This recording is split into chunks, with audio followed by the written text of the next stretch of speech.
Hello, hello, j'espère que tu vas bien et que tu te portes bien. Bienvenue dans cette story sans compromis.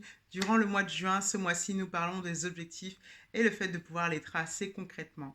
Pourquoi nous parlons des objectifs? Parce que il est bon de pouvoir avoir fixé clairement ces objectifs pour savoir dans quelle direction on va et pour ne pas se laisser éparpiller, distraire par tout ce qui pourrait être autour de nous et qui voudrait nous dérouter de nos objectifs.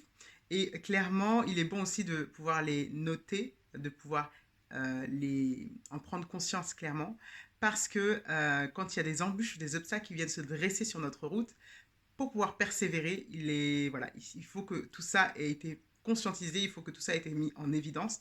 Donc, traçons nos objectifs durant ce mois-ci. Pour faire cela, nous avons commencé la semaine dernière par faire le bilan. Si tu as raté cette session-là, je t'invite à la rattraper en téléchargeant le workbook, en allant voir les vidéos précédentes sur le blog ou sur la chaîne YouTube. Et nous continuons cette semaine avec nos rêves de grandeur. Nous allons rêver en grand.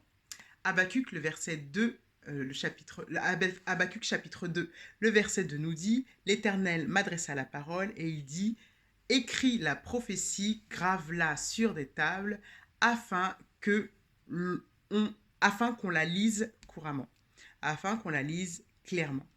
Donc c'est dans cette direction que nous allons. Et pour aujourd'hui, la question que je te pose, c'est à propos de ta vie spirituelle. Donc nous avons vu la semaine dernière que nous avons 6 domaines de notre vie et nous allons pointer plus particulièrement du doigt aujourd'hui ta vie spirituelle.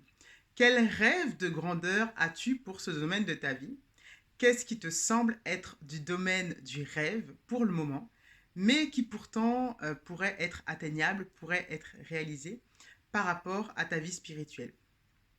Peut-être parce que d'autres l'ont déjà fait, peut-être parce que tu l'as déjà vu ailleurs, ou peut-être parce que tu ne l'as pas encore vu, mais clairement c'est quelque chose que Dieu t'inspire. Quel est le rêve de grandeur que tu as pour ta vie spirituelle? Dans quelle direction aimerais-tu aller? C'est la question que je te pose aujourd'hui et n'hésite pas à télécharger le workbook si ce n'est pas encore fait afin de pouvoir noter tes réponses et de ne pas faire ce travail-là dans le vide. Je te dis à demain pour la suite. Bye bye.